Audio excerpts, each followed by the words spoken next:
कई और लोग भी कर रहे हैं तैयारी, लेकिन वही है कि इंदौर में आके दो रास्ते हैं, या तो आप भटक जाओ या आप तैयारी में लग जाओ। 10 टीचरों से पढ़ लो, चाहे 50 टीचरों से पढ़ लो, 10 कोर्स ले लो, कितने कोर्स ले लो, कितने टीचरों से पढ़ लो, जब तक प्रीवियस ईयर नहीं लगाओगे तब तक तैयारी अधूरी है। वैदिक मैथ जो बताते हो ना आप कैलकुलेशन की, वो बहुत मस्त अच्छी लगती है।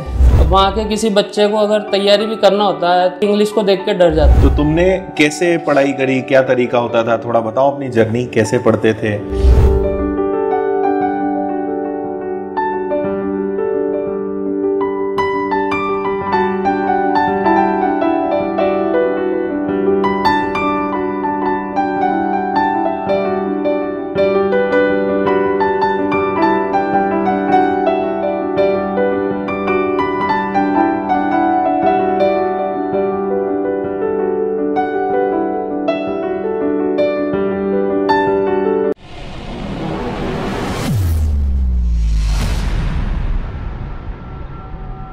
क्या नाम है आपका? मयंक भावरिया। मयंक भावरिया। कहाँ से हो? श्योपुर, मध्य प्रदेश। श्योपुर से, ओके। तो अभी कौन कौन से एग्जाम्स निकले? सर सबसे पहले तो MP जेल प्रेरी का दिया था। ठीक है। लेकिन उसमें वो मतलब फिजिकल में नहीं गया था मैं। अच्छा, गए नहीं थे फिजिकल में? क्योंकि वो जॉब लेना ही नहीं था, तो फिर वो स्किप कर दिया था। अगर लेता है तो फिर वो शिफ्ट वेस्ट होती। उसके बाद MP police constable, SSC GD, SSC MTS, SSC CPO, उसका भी प्री के बाद मेंस होता है और बीच में क्या फिजिकल होता है। तो फिजिकल मेरा कंप्लीट नहीं था तो वो स्किप हो गया उससे। अच्छा। तो उसके बाद SSC CHSL और एक पहले भी दिया था, एक NDA का एग्जाम दिया था सर, वो भी क्लियर हो गया। अच्छा। मतलब 7 से 8 गवर्नमेंट जॉब के एग्जाम पूरे क्लियर होते हैं। इनमें से फाइनल कितने हैं? फाइनल ज्वाइनिंग मेरे को जो CHSL का ज्वाइन करना था तो मैंने उसका DV करवाया। अच्छा। बाकी स्किप कर दिया था। अच्छा, बाकी स्किप कर दिए थे फिर? क्या बात है। क्योंकि अगर वो मेरे को ज्वाइन भी नहीं करना था, जैसे MTS भी ज्वाइन नहीं करना था, अगर उसका DV में करवाता तो फिर वो सीट वेस्ट हो जाती। मतलब इन सब में फाइनल सिलेक्शन हो गया था? हाँ सर। डॉक्यूमेंट वेरिफिकेशन, मतलब जो फाइनल कट ऑफ था उससे ऊपर मेरे नंबर थे, बट मैंने DV स्किप कर दिया था। ओके, डॉक्यूमेंट वेरिफिकेशन में गई नहीं। MP पुलिस कांस्टेबल का एग्जाम दिया था, उसमें भी 82 नंबर थे। अच्छा। मैं OBC से हूँ, कट ऑफ तो 76 गई थी। क्या बात है। जेल प्रेरी में 80 नंबर थे सर। फिर उसके बाद जब इसका रिजल्ट आ गया फिर ये एग्जाम देना चाहिए। अच्छा, तो CHSL में क्या मिला है? PAS है। अच्छा, और कहाँ ज्वाइनिंग आ रही है इसकी? ज्वाइनिंग अभी मिला नहीं है सर। अभी ज्वाइनिंग नहीं आई है? अब ये स्टेट अलोकेट हो गया है, अब थोड़े दिनों में ज्वाइनिंग आ जाएगी, 1-2 महीने। तो ऑनलाइन ही पढ़ते थे तुम? जी सर, ऑनलाइन। कौन से कोर्सेज से जुड़े हुए थे? अभी पहले SSC का भी लिया था, उसके बाद पटवारी का भी लिया है, बाकी यूट्यूब से भी पढ़ा है। अच्छा। और आपका मैथ्स का बैच भी लिया हुआ था सर। और आपका मैथ पढ़ाने का तरीका बहुत अच्छा लगा सर। वो वैदिक मैथ जो बताते हो ना आप कैलकुलेशन की, वो बहुत मस्त अच्छी लगती है। अच्छा। और बाकी सर श्योपुर से जहाँ पे हम रहते हैं ना, जिस गांव में, श्योपुर के भी नहीं हूँ मैं प्रॉपर, श्योपुर के पास में एक गांव है सोईकला में। वहाँ पे क्या है, पढ़ाई का माहौल, पढ़ाई का लेवल बच्चों में अभी बहुत कम है। जैसे गांव का माहौल रहता है ना, पढ़ने लिखना सही है, वैसा माहौल है। अब वहाँ के किसी बच्चे को अगर तैयारी भी करना होता है, SSC की तैयारी करने का सोचता है, तो सबसे पहले देख के इंग्लिश को देख के डर जाता है, अरे इंग्लिश आएगी नहीं, मेरे से नहीं होगा। तो सर जैसे इतने सालों से गांव में किसी का SSC का एग्जाम क्लियर नहीं हुआ था, मेरा बहुत दिनों बाद, कई सालों बाद गांव में से SSC का एग्जाम मतलब किसी की गवर्नमेंट जॉब लगी होगी वहाँ फिर पे। पहले तो अभी तक जब तक सिलेक्शन नहीं हुआ था, फाइनल सिलेक्शन हमने नहीं लिया था, तब तक तो सब लोग बोलते थे बच्चों से, क्या करोगे पढ़ के, वो इतने पढ़ते हैं, इतने पैसे वेस्ट कर दिए, उनका अभी तक सिलेक्शन नहीं हुआ, तुम्हारा क्या होगा। जैसे ही हमारा सिलेक्शन हो गया उसके बाद सब लोगों के लाइन लग गई होगी। विचार बदल गए कि वो देखो उनका बच्चे का पढ़ के सिलेक्शन हो गया, तुम भी भैया की तरह तैयारी करो, उनके जैसे तैयारी करो। फिर जब से वो सब लोग मेरे से, भैया आपने कैसे तैयारी करी, कहाँ से करी, ऐसे फिर बता देता हूँ, उनको गाइड करता रहता हूँ। अच्छा। बच्चों का बेस जो होता है ना, जैसे 6th से लेकर 10th तक का, ये बेस वही वीक होता है। वो वहाँ पे पढ़ना बहुत ज़रूरी होता है बच्चों को। अब बच्चे क्या करते हैं, ज़्यादातर उस चीज़ को स्किप कर देते हैं, मस्ती मौज में निकाल देते हैं। फिर जैसे 12th होता है, 12th के बाद ग्रेजुएशन कर लेते हैं, फिर ग्रेजुएशन के बाद उनको पता चलता है कि मुझे तो तैयारी करनी है गवर्नमेंट जॉब की, फिर वो एकदम से तैयारी करने लगते हैं। सही है। तो फिर उनको समझ में नहीं आता कैसे करें, क्या करें। तो कुछ बच्चे स्टार्ट भी करते हैं, थोड़े दिन पढ़ते हैं, छोड़ देते हैं। तो तुमने कैसे पढ़ाई करी, क्या तरीका होता था, थोड़ा बताओ अपनी जर्नी, कैसे पढ़ते थे? पढ़ने के लिए सर, अगर ओवरऑल कहें तो इतने सारे जो सिलेक्शंस लिए हैं उसके लिए किस तरीके से पढ़ाई करी? सर देखो, ये वनडे एग्जाम देना है हमको सबसे पहले, तो वनडे एग्जाम के लिए हमारा सबसे पहले बेसिक कंप्लीट होना चाहिए। बेसिक में हो गया हमारा, एक तो मैथमेटिक्स कंप्लीट होना चाहिए, रीजनिंग कंप्लीट होना चाहिए, कुछ एग्जाम्स होते हैं उनमें इंग्लिश आती है, और जीके भी कंप्लीट होना चाहिए। मतलब ये 4 बेसिक सब्जेक्ट, 4 बेसिक। अगर आपके ये चारों सब्जेक्ट कंप्लीट है, इन चारों सब्जेक्ट पे आपने अच्छी कमांड कर ली, तो आप मतलब कोई से भी एग्जाम्स निकाल सकते हो।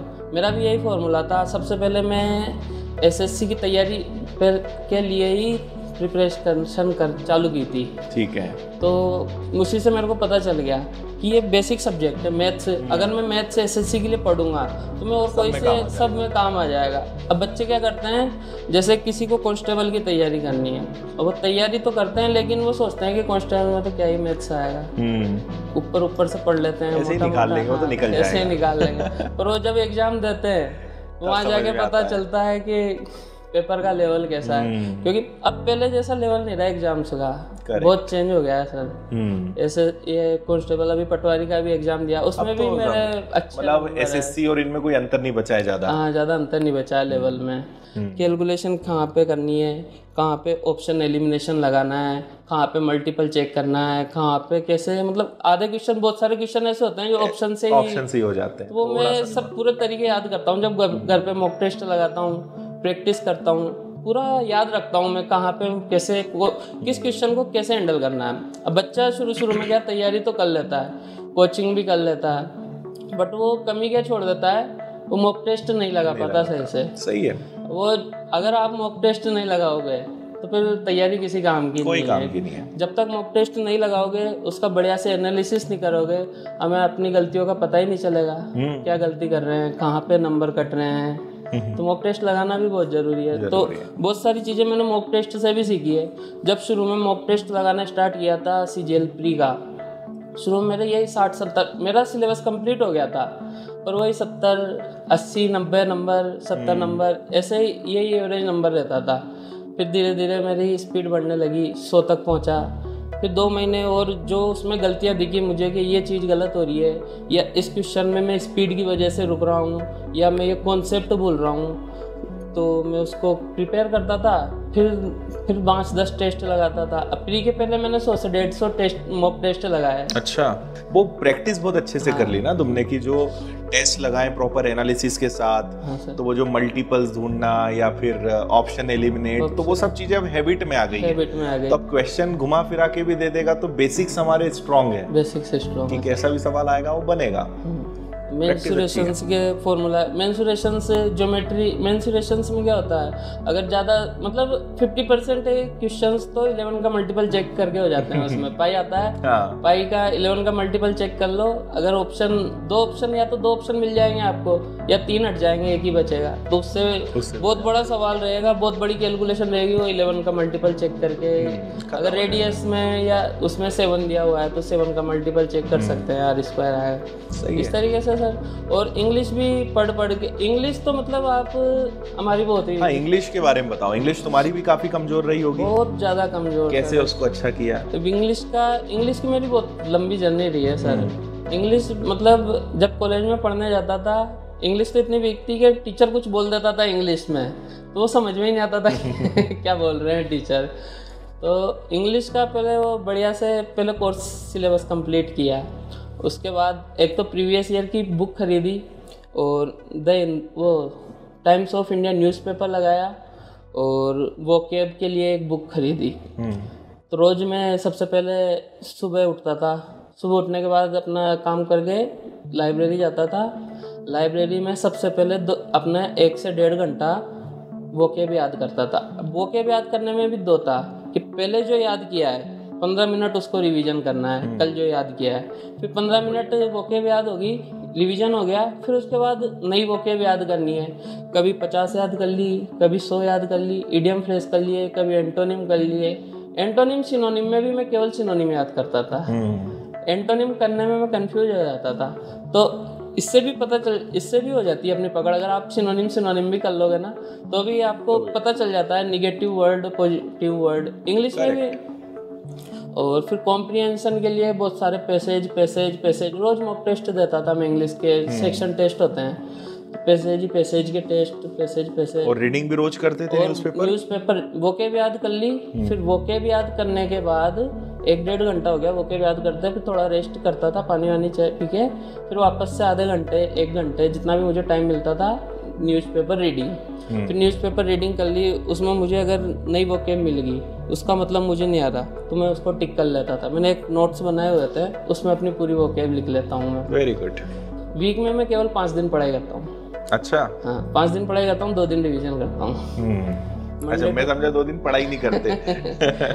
5 दिन पढ़ाई करता हूँ, 2 दिन रिवीजन। 2 दिन जो पढ़ा है जो पढ़ा पूरा, क्योंकि रिवीजन बहुत ज्यादा जरूरी है, बहुत जरूरी। और इंग्लिश की वोकैब में तो ऐसा होता है ना कि अपन आज याद किया, अपन 7 दिन बाद उसको भूल जाएंगे, तो उसका रिवीजन तो बहुत ज्यादा जरूरी है। उस पर ज्यादा मैं हमेशा ये बोलता हूँ कि ग्रामर का इम्पोर्टेंस नहीं है। हाँ सर। आपका वोकैबुलरी कितना स्ट्रांग है और आपका रीडिंग हैबिट कितनी अच्छी है कि कोई सेंटेंस को ग्रामर अच्छी नहीं भी होगी ना, आपको उसका मतलब समझ में आ जाएगा अगर आपका वर्ड पावर अच्छा है तो। जैसे अभी क्वेश्चंस आते हैं कई एग्जाम्स में, तो अगर मुझे वो पता भी नहीं होता ना कि इसमें क्या आना चाहिए, तो मेरी रीडिंग इतनी अच्छी हो गई है कि मैं उसको देख के बता देता हूँ कि इसमें ये है, इसका ये मतलब होगा या यहाँ ये गलती होगी, ये गलती होगी। वो रीडिंग और इनसे आदत में आ जाता है। अच्छा, ये कितने टाइम मतलब तुमने किया है? क्योंकि सबसे बड़ा जो इसमें होता है स्टूडेंट्स के साथ कि पता तो है कि क्या करना है, ज़्यादा दिन तक करते नहीं बनता है। कितने दिन तक तुमने इस पे काम किया कि उसके बाद तुमको एक रिजल्ट दिखने लगा, इम्प्रूवमेंट दिखने लगा? मिनिमम 1 साल लगा सर मुझे इंग्लिश पे लगातार काम करते हैं। और वो सब बच्चों का अलग रहता है, किसी का अगर बचपन में बेस अच्छा होता है तो उनको शायद कम नहीं। देखो, 1 साल में तो इंग्लिश को तुम बहुत अच्छे लेवल पे लाए, है ना, कि उसके बाद तो ये कि अब एग्जाम में कुछ भी पूछ लो अच्छे नंबर आ जाएंगे। एक ठीक ठाक इम्प्रूवमेंट कितने टाइम में दिखने लगा कि 1-2 महीने 2 महीने बाद कि हाँ मेरा इंग्लिश सुधर रहा है? 1-2 महीने में तो कोई इम्प्रूवमेंट नहीं दिखा मुझे। क्या है कि वो कोर्स जैसे जैसे चल रहा था, 5-6 महीने तो कोर्स होने में पूरा होने में लग जाता है। वो भी है। उसी के साथ वोके भी याद करना है, कॉम्प्रिहेंशन कंप्लीट करना है, तो 6-7 महीने बाद तो इम्प्रूवमेंट दिखने लगेगा। उसके पहले तो कोई इम्प्रूवमेंट नहीं दिखेगा। 6-7 महीने धैर्य रखना, पेशेंस रखना सबसे कठिन काम जरूरी है। अब बच्चे क्या है कि 2 महीने पढ़ते हैं, आधा सिलेबस पढ़ते हैं, मेरे तो नंबर ही नहीं आ रहा, कहीं मॉक टेस्ट लगा मेरा नंबर ही नहीं आ रहा, क्या करूं? सबसे बड़ी प्रॉब्लम है। हाँ सर, सबके साथ यही प्रॉब्लम है। बिना मॉक टेस्ट के कुछ भी नहीं होगा, मॉक टेस्ट तो लगाना ही पड़ेगा। वो ये ना, पहले आपको अपना बेस मजबूत करना है ना, और उसके बाद आप टेस्ट लगाओगे तो फिर इम्प्रूवमेंट आएगा।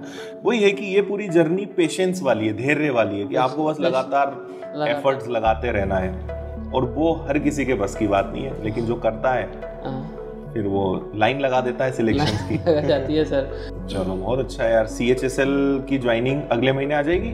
नहीं, अभी टाइम लगेगा, 2-2.5 महीने लग जाएंगे। अच्छा। और वैसे मेरे मम्मी पापा भी टीचर हैं। अच्छा। तो उन्होंने भी शुरू से मतलब सही सलाह दी है, सही मतलब पढ़ाने लिखाने। बचपन में मैं बहुत बेकार था पढ़ने में, 8th क्लास तक तो बिल्कुल ऐसे था, ठीक नहीं था मतलब पढ़ने में। तो उन्होंने मोटिवेट कर करके बहुत मुश्किल से जैसे तैसे पढ़ाया है हमको, और कुछ नहीं। तो सारी पढ़ाई तुमने फिर ऑनलाइन ही अटेंड करी है और बाकी फिर अपनी सेल्फ स्टडी करी है? सेल्फ स्टडी से है ना। बाकी बीच में मैंने कुछ दिन जॉब भी की थी।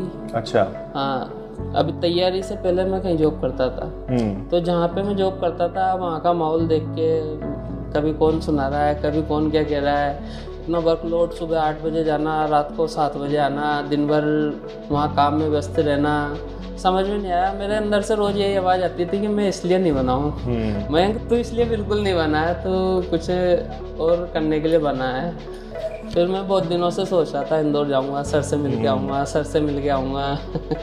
फिर आज मौका मिल गया, चल लेते ही है, अब टाइम निकाल के सर से मिल के। मज़ा आया तुमसे बातचीत करके, मिलके। ऐसे ही बढ़िया आगे बढ़ो, मन चाहिए अच्छी बड़ी पोस्ट लो। हाँ सर, है ना, अपने क्षेत्र का नाम रोशन करो। कई और लोग भी कर रहे हैं तैयारी, लेकिन वही है कि इंदौर में आके 2 रास्ते हैं, या तो आप भटक जाओ या आप तैयारी में लग जाओ। 80% बच्चे यहाँ पे आके तो भटक ही जाते हैं, आपको पता है यहाँ का माहौल। तो मैं उस रास्ते पे नहीं गया, मैंने कहा अपने को सही रास्ते पे जाना है, भटकना नहीं है। तैयारी में लगातार लगे रहना है। सच पेशेंस बहुत जरूरी है और कंसिस्टेंसी बहुत जरूरी है। बहुत जरूरी है। मैं मतलब कई दिनों तक दोस्तों के किसी फंक्शन में नहीं गया जाता था, शादी में नहीं जाता था, मतलब बहुत चीज़ों का त्याग किया है मैंने। त्याग तो करना पड़ता है सर, बहुत चीजें त्याग की है मैंने। वही तो बाकी लोगों से नहीं होता है ना, कुछ पार्टी हुई, कुछ शादी हुई, जाना पड़ेगा। और हालांकि मेरे दोस्तों का भी बहुत सपोर्ट रहा है। जैसे कई दोस्त ऐसे होते हैं कि अरे यार क्या पढ़ना, बुरा मान जाते हैं। हाँ क्या पढ़ना, बाद में पढ़ लेना, रोज ही तो पढ़ता है, आज हमारे साथ चल एक दिन में क्या होगा।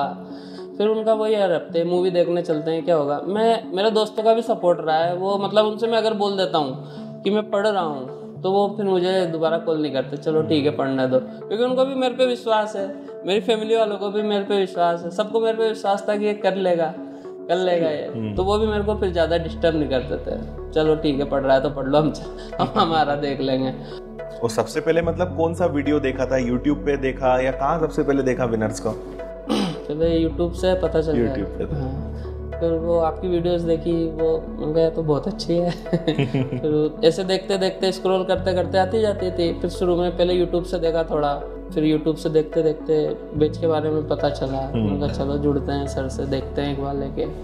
फिर वो जैसे बुक से चैप्टर भी क्वेश्चन भी सोल्व करते थे, बेसिक पढ़ा, क्वेश्चन सोल्व किए क्लास के, प्रीवियस ईयर के क्वेश्चन तुरंत लगाता था। प्रीवियस ईयर बहुत जरूरी है सर, बहुत जरूरी है। अगर प्रीवियस ईयर नहीं लगाएंगे तो फिर तैयारी अधूरी है। मतलब आप कितना ही सिलेबस पढ़ लो, 10 टीचरों से पढ़ लो, चाहे 50 टीचरों से पढ़ लो, 10 कोर्स ले लो, कितने कोर्स ले लो, कितने टीचरों से पढ़ लो, जब तक प्रीवियस ईयर नहीं लगाओगे तब तक तैयारी अधूरी है। प्रीवियस ईयर और मॉक टेस्ट दोनों बहुत जरूरी है, बहुत जरूरी है सर। चलो ठीक है मयंक, फिर है ना सर, ज्वाइनिंग लेटर आ जाए या ज्वाइनिंग और फिर इधर कहीं से निकलना हो तो फिर जरूर मिलना, बिल्कुल है ना।